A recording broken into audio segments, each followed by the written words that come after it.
Hi, my dear students. Welcome to Chemistry SR. ఈ వీడియోలో మనం సాలిడ్ స్టేట్లో టైప్స్ ఆఫ్ సాలిడ్స్ గురించి చూద్దాం. ఓకే, లాస్ట్ వీడియోలో జస్ట్ ఇంట్రడ్యూస్ చేసుకున్నాం చాప్టర్ని. మ్యాటర్ ఏంటి, మ్యాటర్ ఫిజికల్ స్టేట్ బేస్ చేసుకొని ఎన్ని టైప్స్గా డివైడ్ చేయొచ్చు అంతవరకు చూసాం. ఓకే, సింపుల్గా. నో ఈ వీడియోలో మనం ఏం చేద్దామంటే సాలిడ్స్లో టైప్స్ ఏమున్నాయి, ఎందుకంటే చాప్టర్ సాలిడ్ స్టేటే కదా. సో సాలిడ్స్లో టైప్స్ ఏమున్నాయి, వాటి క్యారెక్టరిస్టిక్స్ చూస్తే మనకు ఒక క్లారిటీ వస్తుంది సాలిడ్స్ గురించి. దెన్ డెప్త్గా లోపలికి ఎంటర్ అయిపోవచ్చు చాప్టర్లో. Okay okay generally solids are classified into two types. They are crystalline solids and amorphous solids. Crystalline solids ఏంటి, అమార్ఫస్ సాలిడ్స్ ఏంటి అది తెలుసుకోవాలంటే కొన్ని ప్రాపర్టీస్ బేస్ చేసుకొని వాటిని డిస్టింగ్విష్ చేయగలిగితే, సపరేట్ చేయగలిగితే, గుర్తించగలిగితే మనకు క్రిస్టలైన్ సాలిడ్స్కి అమార్ఫస్ సాలిడ్స్కి క్లారిటీ తెలిసిపోతుంది. ఓకేనా, చూద్దాం మరి ఏంటో.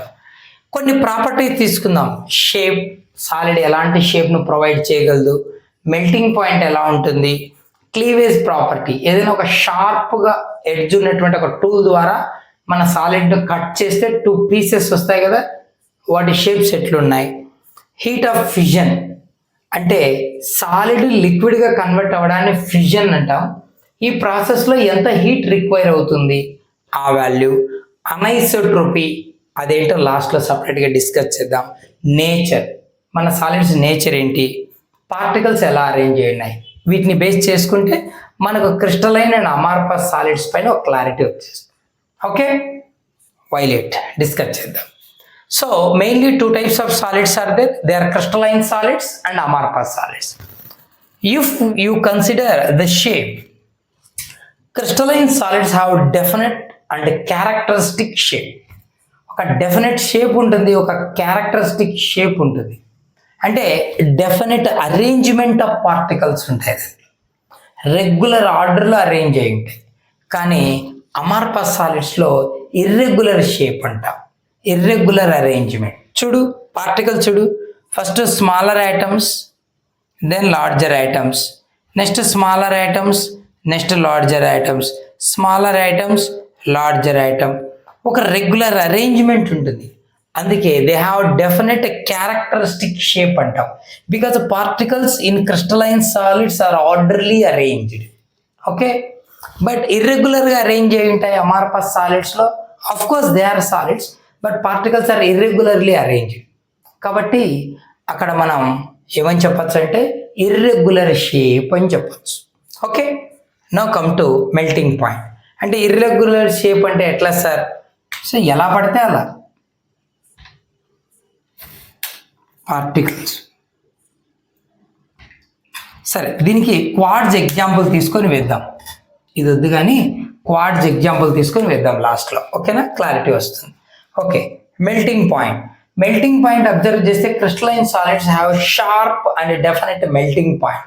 ఒక కరెక్ట్ మెల్టింగ్ పాయింట్ అనేది ఉంటుంది. మెల్ట్ అట్ షార్ప్ టెంపరేచర్, ఒక క్యారెక్టరిస్టిక్ టెంపరేచర్ దగ్గర అవి మెల్ట్ అవుతాయి. బట్ అమార్ఫస్ సాలిడ్స్ అలా కాదు. సర్టెన్ టెంపరేచర్ దగ్గర సాఫ్ట్ అవుతాయి, టెంపరేచర్ రైజ్ అయ్యే కొద్దీ మోర్ అండ్ మోర్ సాఫ్ట్ అవుతూ అవుతూ అవుతూ తర్వాత లిక్విడ్ స్టేట్లోకి కన్వర్ట్ అవుతాయి, తర్వాత మెల్ట్ అవుతాయి. అంటే gradually soft over a range of temperature. ఒక సర్టెన్ రేంజ్ ఆఫ్ టెంపరేచర్స్లో అవి సాఫ్ట్ అవుతూ అవుతూ చివరికి మెల్ట్ అవుతాయి. ఒక పర్టికులర్ టెంపరేచర్ దగ్గర అనేమి ఉండదు, ఒక రేంజ్ ఆఫ్ టెంపరేచర్ దగ్గర. నో షార్ప్ మెల్టింగ్ పాయింట్ అంటాం, no sharp melting point. Now come to cleavage property.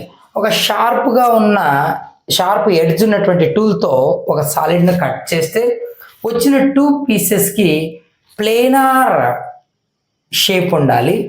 ఓకేనా, చూడు, when cut with sharp tool 2 pieces are plain and smooth surfaces, then it is said to be crystalline solids.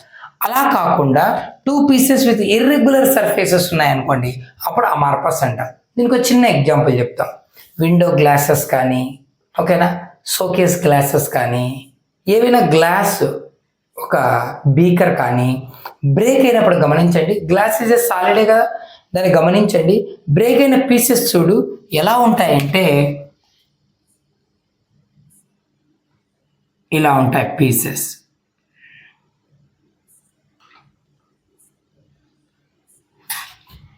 ఓకేనా? Before that అది ఇలా ఉండేది. A solid. When cut by using a sharp edge tool, we get two pieces. The two pieces with irregular surfaces. Irregular surface. Regular గా ఉండదు surface. ఓకేనా? No plain and smooth surfaces అలా ఉండవు. ఇలా ఇర్రెగ్యులర్గా ఉంటే అమార్ఫస్ సాలిడ్స్ అంటారు. గాజు break అయినప్పుడు గమనిస్తే ఇర్రెగ్యులర్గా ఉంటాయి. పొరపాటున ఇట్లా అనేరు కట్ అయిపోతుంది వేలు. Okay, next heat of fusion. Heat of fusion అంటే ఏంటి? Amount of heat required when a solid convert into A liquid. Fusion is a process in which a solid converts into its liquid state. So heat of fusion is nothing but amount of heat required to convert a solid into liquid at a constant temperature. It is called latent heat of fusion అంటాం. ఆ value observe చేస్తే crystalline సాలిడ్స్కి ఒక definite value ఉంటుంది, but amorphous సాలిడ్స్కి no definite value, ఒక fixed value ఉండదు. ఓకేనా? ఇది difference. Next anisotropy. Anisotropic in nature the crystalline solids. Anisotropic but amorphous solids are isotropic in nature. ఇదేంటిది? అన్ఐసోట్రోపిక్. చూడు ఇక్కడ అన్ఐసోట్రోపీ అంటే ఇది ఒక ఆర్డర్లో క్రిస్టలైన్ సాలిడ్స్లో పార్టికల్స్ అరేంజ్ అవుతాయన్నా, ఒక రెగ్యులర్ ప్యాటర్న్లో అరేంజ్ అవుతాయని చెప్పాం. ఇప్పుడు ఇలా వర్టికల్ డైరెక్షన్లో చూడు, ఇలా డయాగోనల్గా ఇంకో డైరెక్షన్లో చూడు. పార్టికల్ అరేంజ్మెంట్ ఎలా ఉంది? వర్టికల్ డైరెక్షన్లో అన్ని సేమ్ పార్టికల్స్ వస్తున్నాయి, వన్ ఆఫ్టర్ అనదర్. బట్ ఈ డయాగోనల్ డైరెక్షన్లో చూడు, big one small one, big one small one, big one small one, small big, small big, small big, nothing but different particles వస్తున్నాయి. ఓకేనా? సో ఈ డైరెక్షన్లో చూస్తే పార్టికల్ అరేంజ్మెంట్, అలాగే వర్టికల్ డైరెక్షన్లో చూస్తే పార్టికల్ అరేంజ్మెంట్ డిఫరెంట్ ఉంది. అంటే arrangement of particles is different in different directions. Arrangement of particles is different in different directions. Then the properties are also different in different direction. ఓకేనా? Heat of fusion తీసుకో, వేరే ఏదైనా తీసుకుంటే నీకు different డైరెక్షన్స్లో measure చేసినప్పుడు మన క్రిస్టలైన్ సాలిడ్స్కి డిఫరెంట్ వాల్యూస్ వస్తాయి. అంటే ఎందుకు వస్తున్నాయి అలాగా? పార్టికల్ అరేంజ్మెంట్ కూడా ఈ డైరెక్షన్లో ఒకలాగా, ఈ డైరెక్షన్లో ఒకలాగా ఉంది. సో అన్ని సేమ్ పార్టికల్స్ వస్తున్నాయి, వన్ ఆఫ్టర్ అనదర్. బట్ ఇక్కడ చూడు, one after other the particles ఎలా ఉన్నాయి? Blue, green, blue, green, blue, green, blue, small big, small big particles వస్తున్నాయి. అంటే అది అయానికి అయితే smaller ion, bigger ion, smaller ion, bigger ion. But ఇక్కడ అన్ని స్మాలర్ అయాన్, అన్ని బిగ్గర్ అయాన్. సో డిఫరెంట్ డైరెక్షన్లో పార్టికల్ అరేంజ్మెంట్ డిఫరెంట్గా ఉండడం వల్ల వాటి ప్రాపర్టీస్ కూడా డిఫరెంట్గా ఉంటాయి. దిస్ ఈజ్ కాల్డ్ ఐసో అంటే సేమ్. ఇక్కడ సేమ్ లేవు కదా, so anisotropy, nothing but anisotropy, nothing but different properties in different direction. Different డైరెక్షన్స్లో అబ్జర్వ్ చేస్తే ఏదైనా ఒక ప్రాపర్టీ డిఫరెంట్ వాల్యూస్ వస్తుంది. But amorphous solids isotropic because irregular arrangement.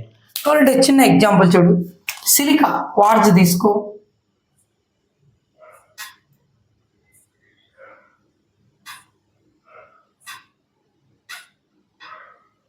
Quartz, silica, silicon dioxide అందాం.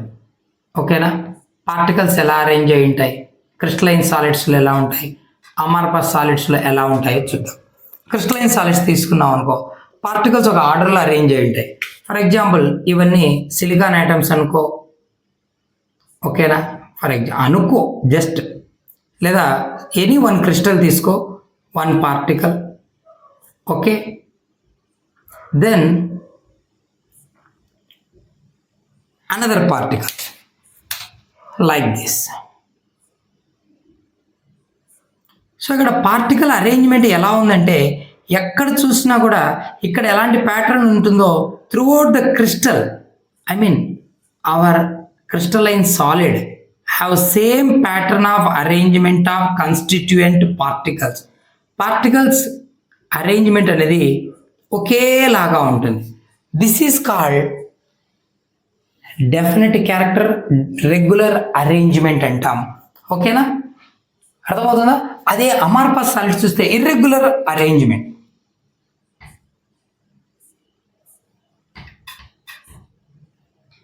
ఇక్కడ రెగ్యులర్ అరేంజ్మెంట్ను అబ్జర్వ్ చేసినా కూడా అది సర్టెన్ ఆటమ్స్ వరకు మాత్రమే ఉంటుంది. దెన్ ఆ రెగ్యులర్ అరేంజ్మెంట్ అనేది మళ్ళీ చేంజ్ అవుతుంది. ఓకేనా, రెగ్యులర్ ఉండదు. ఓకే,